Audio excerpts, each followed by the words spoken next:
You have been given a chance, one single opportunity, just for you, little one. You don't have to go through the tribulations about to be unleashed. You can escape all of that misery. All you have to do is listen to my voice. As before, it begins the same. A faint hum vibrates from the sky that tickles the back of your throat. The resonance builds to a thunderous, ear-splitting blast of one of the 7 celestial trumpets. Every time the trumpet is sounded, it has signaled the beginning of another 3 years of suffering, each more horrifying than the next. 4 times has the trumpet sung its song. Before the echo of the 5th trumpet fades, you will be given your chance to escape. When that familiar tickle reemerges, an object will appear in the sky. As it nears, so does the intensity of the deep tone. You know that it is only a matter of time before the deafening blast is heard once more. However, this time, what is to come will be different. The past 4 soundings of a trumpet heralded disasters never seen in such magnitude, yet you understood what they were. Yes, they were terrifying, but it was all within the realm of what you accept as natural. You know the origins of an earthquake. You know why fiery mountains fall from the heavens. Science has freed you from the archaic belief in the supernatural. No longer does such nonsense deceive you into believing the displeasure of a god will call the hurricane, or a curse will summon the cyclone, or a hex will bring down the plague upon you. It is something different that approaches from above. It is an abomination. It is wormwood. The Hebrews called him Abaddon the Banished, and the Greek knew him as Apollyon the Destroyer. Life as you knew it is now over, for he holds the keys to the bottomless pit that has imprisoned his army since even before the words, "Let there be light," were spoken. Do you remember the first time we spoke, little one? After the 2nd trumpet had sounded, you were given a vision of the pools of Nachunas at Jeddah. If you were able to find the location of those sacred waters, go there now. The 3 pools sit at the ends of a T-shaped rock formation. The moon peeks up from the horizon and shines with a crimson light, making the waters appear to be that of blood. The higher it rises in the sky, long shadows are cast. Upon the rock, the likeness and resemblance of a man outstretched upon the rocks appears. Stand in the center of the 3 pools. Tread carefully, for you stand before the image of the sacrament laid upon his symbol. Each pool has a name: the pierced left hand, the pierced right hand, and the pierced foot. Prepare yourself to receive the blessing of the pierced abdomen. It requires you to be anointed with the ethereal spearhead that will now run you through. There is no outward wound, but blood is now seeping internally into the empty places within you. Your body has now become the 4th pool of sacrifice. When you collapse from the pain, ensure that you fall into one of the pools of water. If you fall onto dry earth, you will have missed your only chance to enter the portal. You will lose the anointment and your wounds healed, but you will live the remainder of your days marked as was Cain, hunted by both angel and demon. If successful, you will awaken in a dark, candlelit stone building, lined with pews ending in a great altar. You stand upon the place of worship, where the crossroads meet. Behind you are 3 pools, very similar to the ones you recently stood before. Look to the altar. A figure is kneeling at its feet. Slowly and cautiously approach. The creature is tall and hooded. It should be in deep prayer, whispering strange incantations. If it is not, do not come any closer. Only approach it if it is in prayer. Do not interrupt. Any disruption will be considered a great offense, resulting in a painful death for you. Kneel in front of it. Bow your head. Do not make eye contact, and wait. Be patient, and make no mistake. It knows you are there. Once it has considered you and deemed you worthy, it will acknowledge your presence and ask, "Why have you come before me?"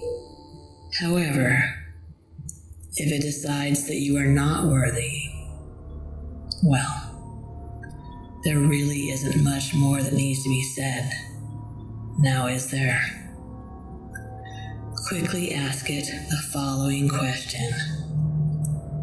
What is the image of God? It will slowly lift its head. Close your eyes, shut them tight. You will hear its body creaking like breaking limbs of tree branches. It leans close, sniffing your scent from the air. Its hands hover and encircle all over you. The fingers glide in the air, following the shape and curves of your body, coming so close but never quite touching you. A deep, quivering exhale of breath escapes the creature's mouth, and it caresses your face with one hand as the other rises slowly to embrace your head from the nape of the neck. Its bony fingers envelops your entire head from behind. Even with your eyes closed and its mouth unseen, you can tell it is pleased with what it holds. You can tell it is smiling. It will grab you by the wrists and lift you off the ground. The ferocity of its grip is both sensual and violent. You are dangled helplessly above the ground as it lifts you closer to the face hidden in the shadows underneath its dark and worn hood. Its breath coats your face with a prickly dust that stings your face. Droplets of saliva fall from its mouth and hits the ground as a scabbed tongue emerges from underneath the hood. It slides and probes the entire surface of your face until it finds particular interest in where your eyes rest. It is where it wants to enter. The cold, lumpy tongue will start pushing and poking, squeezing and groping the tops of each eyeball through your eyelids. You feel the shame and demoralization intensely from the molestation. Pressure builds in your head from your closed eyes as it continues to violate the fragile organs that hide behind your thin lids. The scabs feel like hundreds of little fingers. Its fingernails quickly find where your eyelids meet and begin to scratch viciously to try to pry them open. Shut your eyes tighter. The little fingers intensify their efforts to dig into your eyes with raw and obscene desperation. One of the scabby protrusions bursts, coating your face with a hot, sticky, tar-like fluid that slightly burns. The putrid afterbirth from the abscess spill onto you as the tongue continues to throb relentlessly on the surface of your closed eyes. Suddenly, the tongue withdraws, and there is silence. Keep your eyes shut and wait. Eventually, you begin to make out a faint sound coming from the being.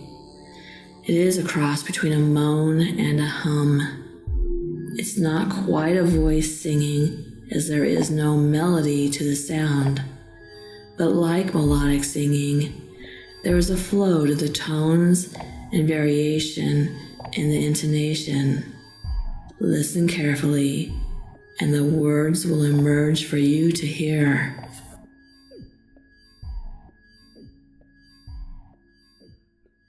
It happened after the sons of Adam had multiplied in those days.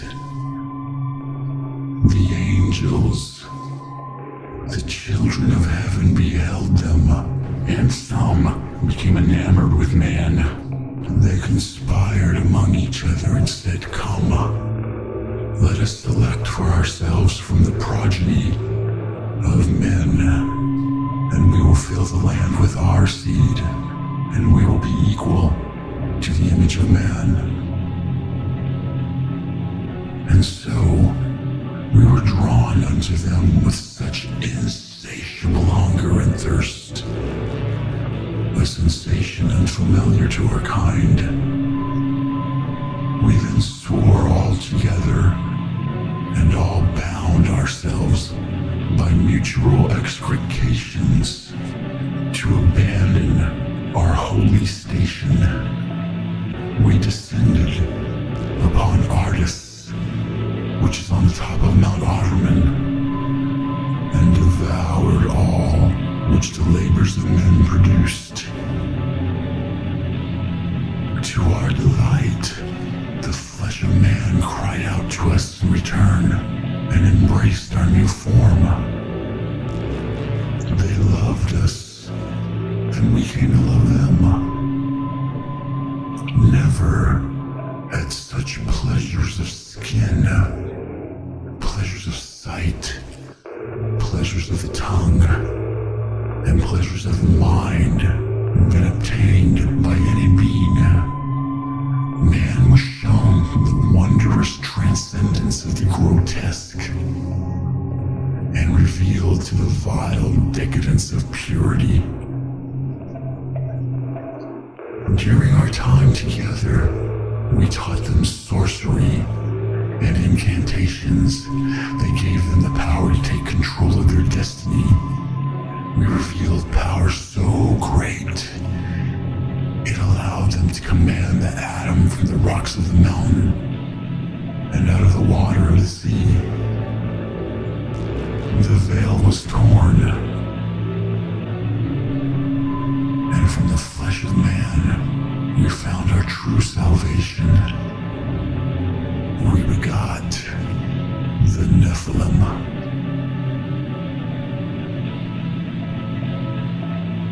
I shall grant thee thy request, for it is the seed to the holiest of lies, the very lies that brought forth original sin. A great harvest will come about from that seed, a seed that is the very fruit of the knowledge of the good and the evil.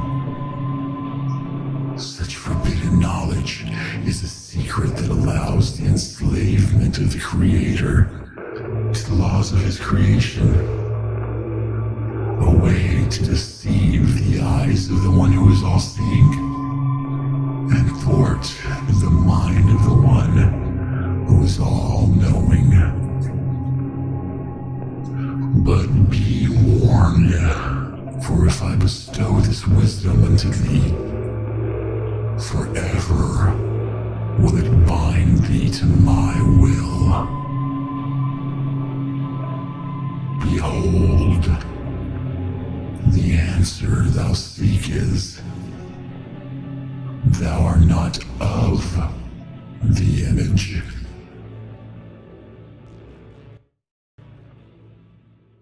Then it stops. You are alone in the darkness. Slowly open your eyes. I know you are scared, little one, but it is safe now. Get to your feet. The great altar has split open and revealed an entrance that allows you to proceed onward. The pain in your side must be getting worse by now. I can see a protrusion the size of an apple is formed on your side. You don't have much time. Enter the altar and move on. You enter a large opening with a dark ravine separating you and a structure containing stairs leading up to what appears to be a temple. From the ravine grows thick black thorns that slightly sway even though there is no wind. Their points glisten with a substance that can only be poison. Do not get too close. In the center of the ravine is a single pathway that jets up from the thicket of needles and thorns that will provide you safe passage to walk upon.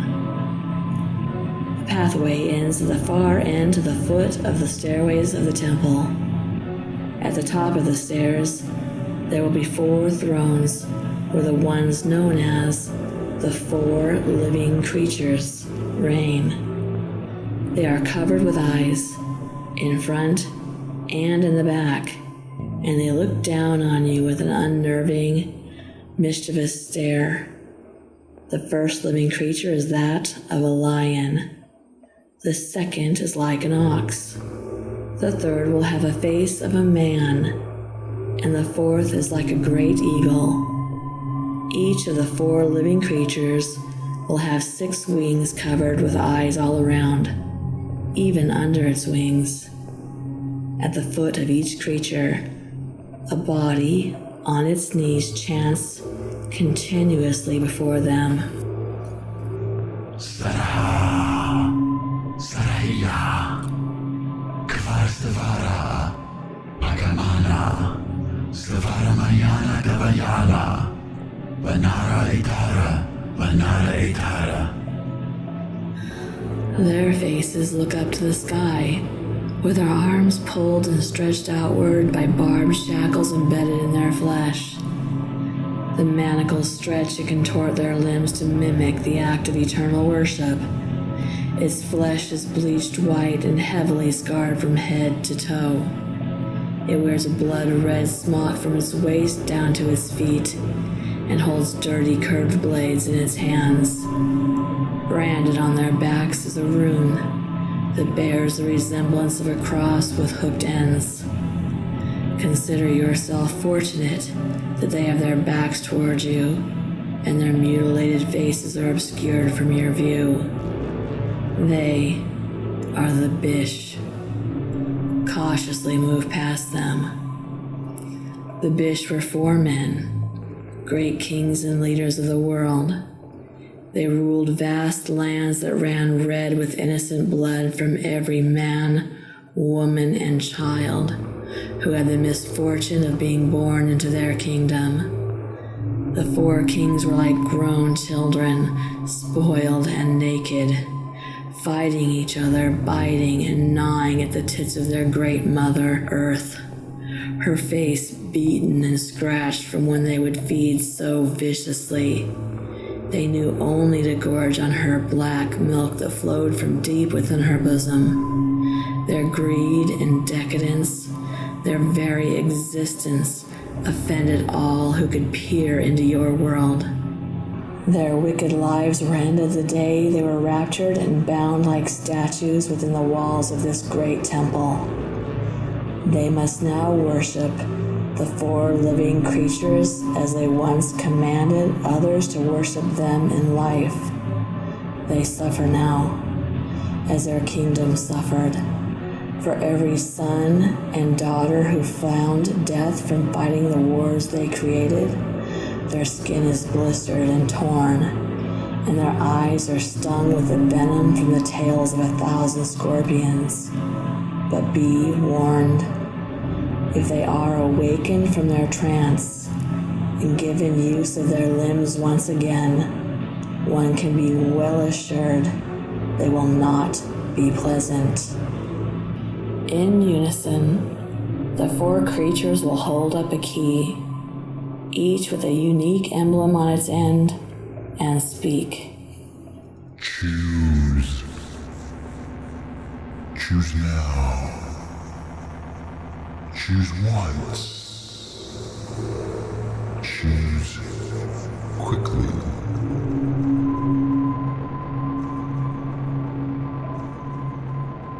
The first creature that looks like a lion will offer you its key and say, Acquiesce. the ox will offer you its key and say, Leviathan.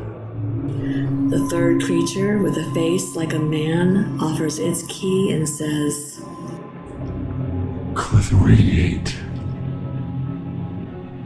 lastly, the creature that is like an eagle will offer you the final key and say, Sitharissima. as the last key is presented, you hear brittle crackling, like autumn leaves from the movement of dead skin from behind you, followed by the loud clank of chains falling to the ground. Make your choice. Make it quickly. The Bish are beginning to stir. Once they see you, they will catch you and they will kill you. Make your choice. You will know which one to choose. I promise. Take the key and run. Run faster. Run faster. They are coming. Their howls are high-pitched gurgles and hisses.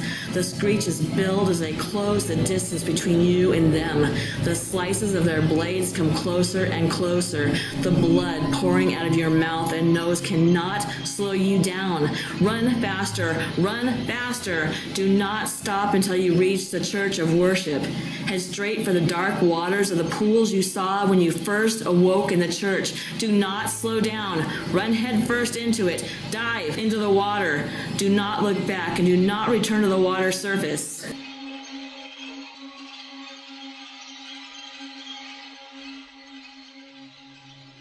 You will awaken shortly. The pools of water are now dried up earth, cracked and barren.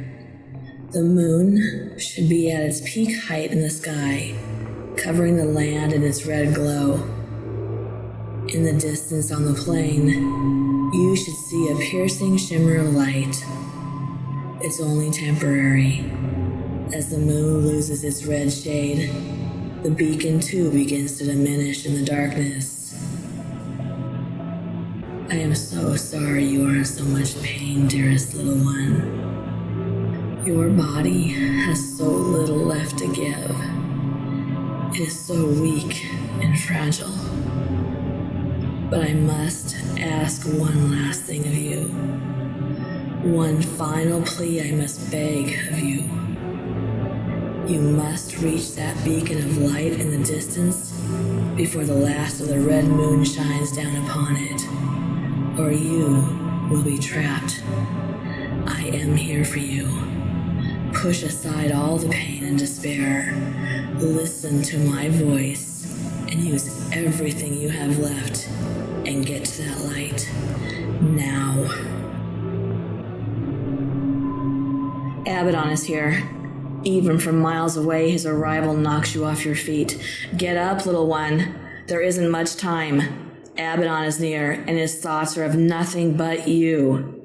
You see the brilliant beam of light shoot up into the sky. The source of this powerful beacon comes from an archway standing on an empty plain. Within the archway is a massive and majestic door standing in the emptiness. With a key in hand, you must get that door open before the red moon shines down upon it no more, and any hope of saving you is lost forever. Ignore the wheezing sound you make when you breathe. Pull open that door.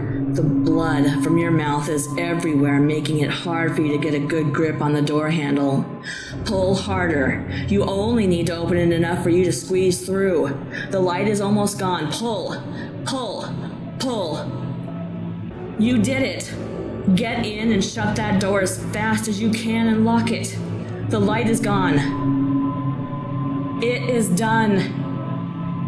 If you place your ear to the door, you may hear something that sounds like buzzing or fluttering, a sound that can only be made by the flapping of a million wings. There will be scraping, and there will be beating on the other side of that great door. Then, only screams. Behind you is a long, dark tunnel with a light at the end. Walk into that light and claim your reward, my little one.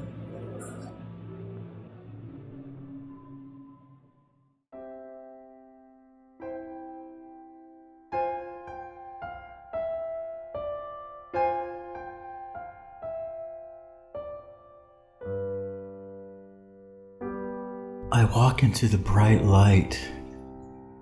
Slowly my eyes adjust to the brightness, but I can already feel a warm breeze on my face and hear a trickling from a nearby stream. Everything slowly comes into focus. The most beautiful valley spans out in front of me. It is made of hills of green, sprinkled with every color imaginable, where the most beautiful flowers pepper the landscape. I walk toward the clearing and see a crystal blue pond. I dip my cup hands into the water and drink. It soothes my chapped lips and parched throat. It tastes like nothing I've ever tasted before. It's amazingly sweet, and there's an odd sensation as I swallow the water. It's like a shock from a tiny bit of electricity, but without any pain, only satisfaction. I then catch the scent of an incredible and intoxicating aroma that overpowers me. I have never smelled anything like it before. On the other side of the pond is a gathering of trees. I instantly know that among these there is a tree that is the source of that unceasing smell. I know there is no other like it. Its leaf, its flower, and its bark would never wither, and its fruit would be so beautiful and delicious. As I approach the border of the foliage, that's when I see them. A man and a woman. I freeze. The couple is walking hand in hand. I think they're naked. I make my way closer, making sure to stay hidden behind the bush so that I'm not seen. I don't know why I'm doing this. Why should I be afraid of two naked people? Yup, they are definitely naked. I look around and realize that my tree was at the center of the grove that held this paradise. But next to my tree is another tree. It's just as majestic and impressive, but there's something ominous about it, something powerful. I look carefully at these two unique and special trees that grow in this garden. I now realize what this place is and where I'm at. I'm startled when I feel something vibrate in my pocket. It is the key I chose. As I remove the large key from my pocket and open my palm, I notice the markings on its emblem in more detail. When it was offered to me by the winged creature, I simply thought it was marked with the infinity symbol. Now I realize it is actually a serpent devouring its own tail in the shape of an infinity symbol. My mind is unlocked. It is also clear now. I know my purpose. I know why I was chosen. I know why I was created. It was always God's will to destroy his creation. Once destroyed, he could fulfill his promise to bind his enemies, where they would suffer for all eternity. The trumpets were a countdown to his planned end. Those branded the enemy had spent their immortality trying to find a way to prevent it from happening. But how do you outsmart an omniscient and omnipresent being? You use the very laws of existence against him. For with the creation of the universe, unbreakable rules had to be created. He had no choice but to enslave himself to those very decrees. Without those infallible system of laws, the universe could not exist. The fallen ones realized the only way to prevent the end was to break the predestined inevitable chain of events leading to the end. They must have figured out a way to connect 2 points of existence, creating a bridge for me to enter. It causes everything to stop and reset back to the very beginning instead of continuing on the predestined path. It never ends. It never reaches Judgment Day. Existence is a loop. We're destined to keep repeating it over and over and over again to escape damnation. It is infinity, like the serpent devouring its own tail. The serpent is thought to be Lucifer, God's true adversary.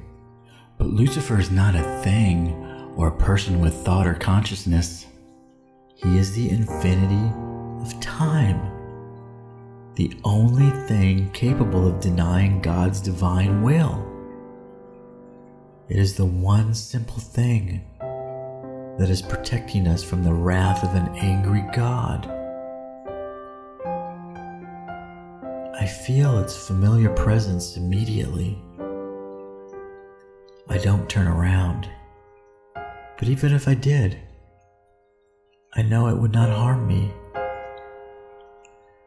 It stands behind me for a while, quietly admiring the fruits of its labor.